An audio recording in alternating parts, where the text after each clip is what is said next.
tatlo, apat, lima, anim, pito. So ngayon ay Meron pa siyang ilan na labis para sa butas ko. Medyo okay na ako dito sa 7 butas. So, dodoblihin ko na lang yung iba. Dodoblihin ko na lang sa 1 butas. Ayan.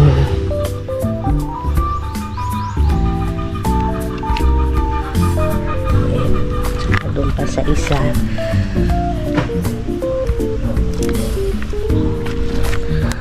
At meron pang isa. Ayan. So, last na to.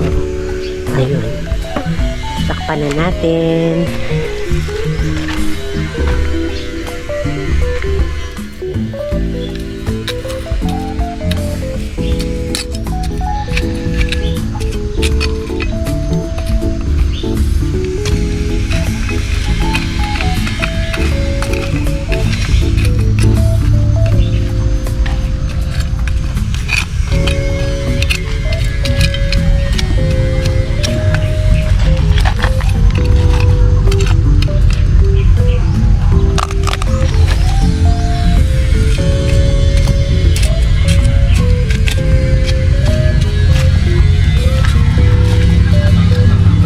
Kasimpleng magtanim, napakabilis at aantayin mo na lang siya, didiligan syempre, at aantayin mo na lang siya sumibol at lumaki at magbunga.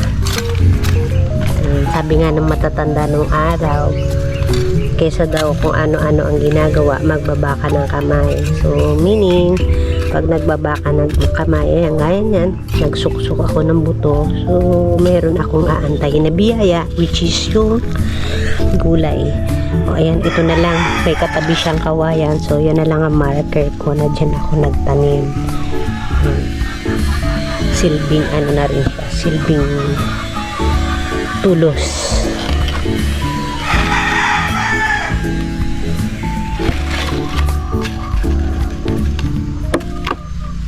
Okay. Okay, ayan, nakatapos na po ako ng pagtatanim ng sitaw at saka ampalaya. Ito yung huli. Nalagyan ko na rin siya ng tulos. Isa-isa na lang. Napapagod na ako maglagay ng dalawahan.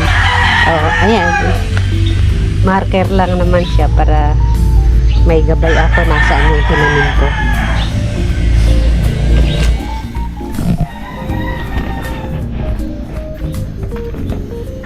Ang mga gamit.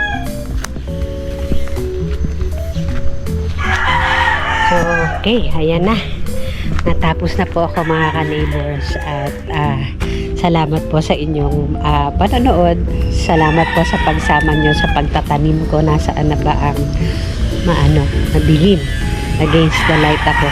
Salamat po sa pagsama nyo sa pagtatanim ko ng aking mga gulay at sooner ay makikita na po natin siyang lumalaki at nagkakabunga.